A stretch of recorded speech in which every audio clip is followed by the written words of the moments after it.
Welcome back to education GK. Education GK में आज की वीडियो है केमिस्ट्री यानी कि रसायन विज्ञान से, जिसमें हम देखेंगे परमाणु संरचना यानी कि एटॉमिक स्ट्रक्चर। दोस्तों, अगर आप चैनल पर नए हैं तो चैनल को सब्सक्राइब कर लें, बेल आइकन को दबा लें ताकि हमारे द्वारा दी गई वीडियो की नोटिफिकेशन आपको मिलती रहे। वीडियो की पीडीएफ लिंक नीचे दिए गए डिस्क्रिप्शन बॉक्स में दे दिया हूँ, वहाँ पे जाके आप डाउनलोड कर सकते हैं या फिर हमारे टेलीग्राम चैनल को ज्वाइन करके वहाँ से भी आप पीडीएफ डाउनलोड कर सकते हैं। यह केमिस्ट्री का पार्ट नंबर 2 है। तो चलिए शुरू करते हैं आज की वीडियो। आज की वीडियो का पहला क्वेश्चन है, पदार्थ का परमाणविक सिद्धांत सर्वप्रथम किसने प्रस्तावित किया? पदार्थ का जो परमाणविक सिद्धांत है वह सबसे पहले किसने प्रस्तावित किया? तो इसका सही जवाब हो जाएगा option number B, John Dalton ने। जॉन डाल्टन एक अंग्रेज वैज्ञानिक थे। इन्होंने पदार्थ की रचना संबंधी सिद्धांत का प्रतिपादन किया, जो डाल्टन के परमाणु सिद्धांत के नाम से प्रचलित है। जॉन डाल्टन ने बताया कि सभी द्रव्य परमाणुओं से बने होते हैं। परमाणु अविभाज्य सूक्ष्म कण होते हैं जो रासायनिक अभिक्रिया में न तो सृजित होते हैं और न ही उनका विनाश होता है। चलिए बढ़ते हैं अब अगले क्वेश्चन की ओर। क्वेश्चन नंबर 2 है, परमाणविक नाभिक किसने खोजा?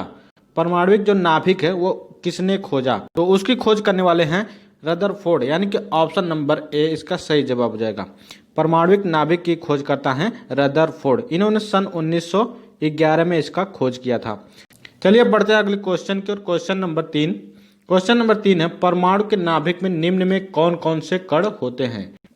परमाणु का जो नाभिक होता है उनमें कौन कौन से कण पाए जाते हैं? तो उनमें जो है प्रोटॉन एवं न्यूट्रॉन पाए जाते हैं, यानी कि ऑप्शन नंबर ए इसका सही जवाब हो जाएगा, प्रोटॉन और न्यूट्रॉन।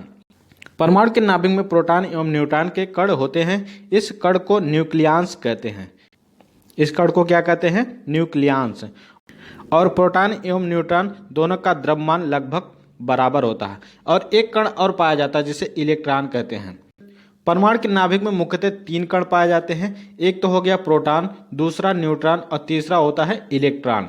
परमाणु के नाभिक में जो कण पाए जाते हैं प्रोटॉन एवं न्यूट्रॉन और इलेक्ट्रॉन, तो उनमें से जो प्रोटॉन है वो धनावेशित विद्युत आवेश कण होता है और इलेक्ट्रॉन जो होता है ऋणावेशित विद्युत आवेश कण होता है और न्यूट्रॉन में कोई आवेश नहीं होता है। तो चलिए बढ़ते हैं अब अगले क्वेश्चन की ओर। क्वेश्चन नंबर 4 है, परमाणु के नाभिक का आकार कितना होता है? तो परमाणु का जो नाभिक है उसका आकार कितना होता है? तो उसका आकार होता है 10⁻⁻15 m, यानी कि 10⁻⁻15 मीटर, यानी कि ऑप्शन नंबर इसका डी सही हो जाएगा, ऑप्शन नंबर डी। परमाणु के नाभिक का आकार 10⁻⁻15 मीटर होता है। चलिए अब देखते हैं अगला क्वेश्चन। क्वेश्चन नंबर 5 है, निम्नलिखित में से कौन एक अस्थायी कण है?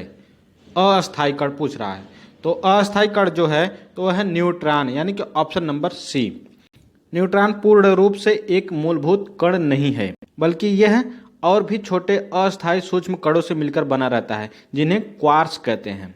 न्यूट्रॉन की खोज ब्रिटिश भौतिक वैज्ञानिक जेम्स चैडविक ने 1931 में की थी। न्यूट्रॉन परमाणु के नाभिक में प्रोटॉन के साथ पाए जाते हैं। न्यूट्रॉन को n से प्रदर्शित करते हैं तथा प्रोटॉन को z से प्रदर्शित करते हैं। चलिए अब देखते हैं अगला क्वेश्चन। क्वेश्चन नंबर 6 है, इलेक्ट्रॉन की खोज किसने की थी? इलेक्ट्रॉन की खोज किसने की थी? तो इसका सही जवाब हो जाएगा ऑप्शन नंबर ए, थॉमसन ने। इलेक्ट्रॉन की खोज सर्वप्रथम जे थॉमसन ने किया था। इलेक्ट्रॉन ऋणात्मक वैद्युत आवेश युक्त मूलभूत उप परमाणविक कण होता है, यानी कि इलेक्ट्रॉन जो है एक ऋणात्मक विद्युत आवेश कण होता है। यह परमाणु के नाभिक के चारों ओर चक्कर लगाता रहता है। दोस्तों, अगर वीडियो पसंद आ रही है तो लाइक करें, शेयर करें और सब्सक्राइब कर लें और बेल आइकन को दबा लें ताकि हमारे द्वारा दी गई वीडियो की नोटिफिकेशन आपको मिलती रहे। तो चलिए बढ़ते हैं अब अगली क्वेश्चन की ओर। क्वेश्चन नंबर 7 है, एक इलेक्ट्रॉन पर कितना आवेश होता है? जो एक इलेक्ट्रॉन होता है उस पर आपको बताना है कितना आवेश होता है। तो उसका आवेश होता है, तो इसका सही जवाब हो जाएगा ऑप्शन नंबर ए, -1.6 × 10⁻⁻19 C, यानी कि कूलाम। तो चलिए देखते हैं अब अगले क्वेश्चन को। क्वेश्चन नंबर 8 है, प्रोटॉन की खोज किसने की? प्रोटॉन की खोज किसने की? तो इसका सही जवाब हो जाएगा ऑप्शन नंबर ए, गोल्डस्टीन ने। प्रोटॉन की खोज गोल्डस्टीन ने की। की खोज सर्वप्रथम गोल्डस्टीन ने 1886 ईस्वी में की, लेकिन प्रोटॉन नाम देने का श्रेय रदरफोर्ड को जाता है। तो एग्जाम्स में ये कहीं कहीं पे रदरफोर्ड दे रखा है तो कहीं कहीं गोल्डस्टीन। तो कोई बात नहीं, जो भी ऑप्शन आए कोई एक ऑप्शन इसमें से आएगा, या तो गोल्डस्टीन आएगा या तो रदरफोर्ड आएगा। तो जो भी आएगा तो उस पर आप टिक कर देंगे, वही आपका सही हो जाएगा। तो चलिए बढ़ते हैं अगले क्वेश्चन की ओर। Question number 9। क्वेश्चन नंबर 9 है, जेम्स चैडविक ने निम्नलिखित में से किसकी खोज की थी? जेम्स चैडविक ने निम्न में से किसकी खोज की थी? तो उन्होंने खोज की थी न्यूट्रॉन की, यानी कि option number C. James Chadwick ने न्यूट्रॉन की खोज की थी।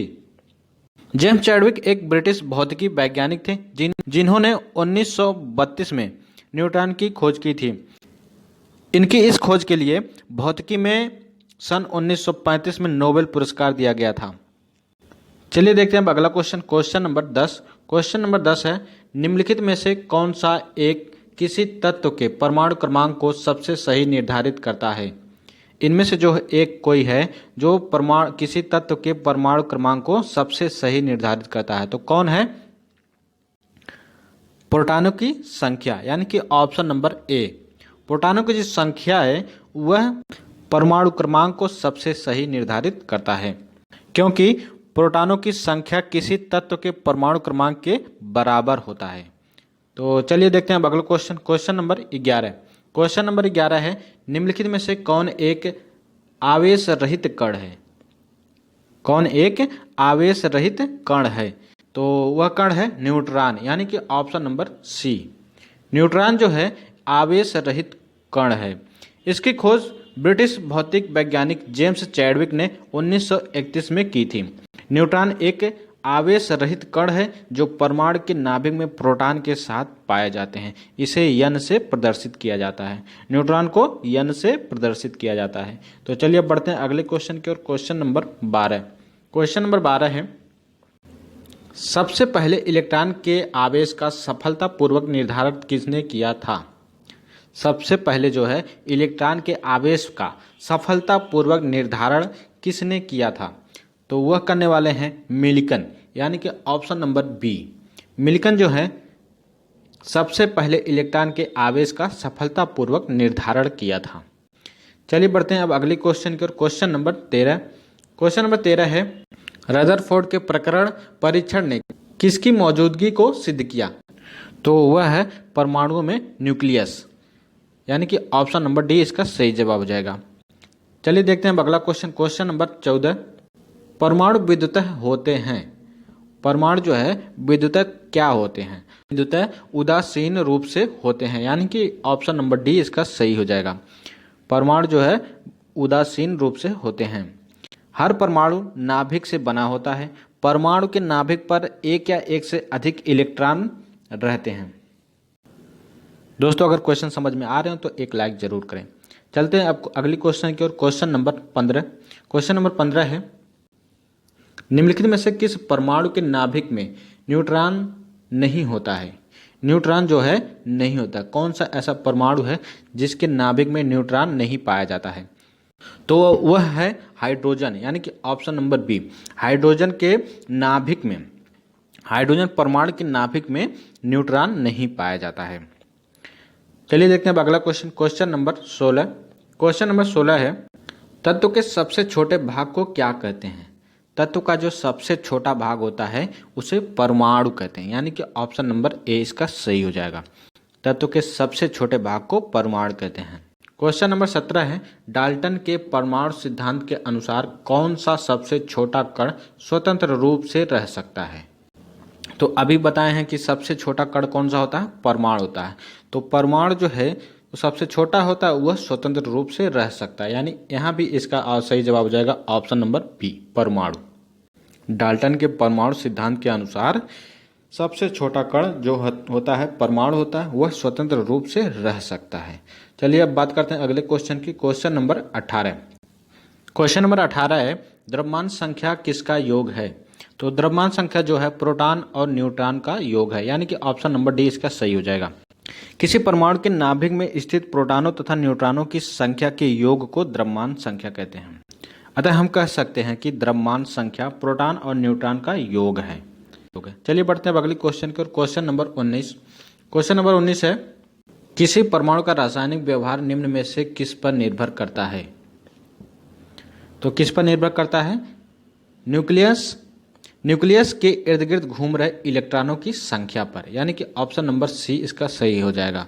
न्यूक्लियस के इर्द गिर्द घूम रहे इलेक्ट्रॉनों की संख्या पर निर्भर करता है। चलिए अब देखते हैं अगला question. Question number 20। Question number 20 है, किसी परमाणु के परमाणु द्रव्यमान और द्रव्यमान संख्या के अंतर को क्या कहते हैं?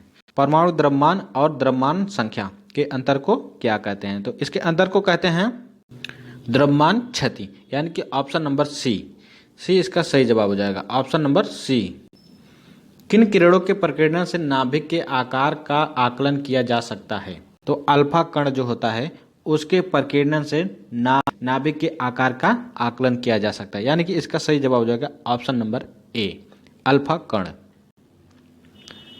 चलिए अब अगला क्वेश्चन देखते हैं। Question number 22।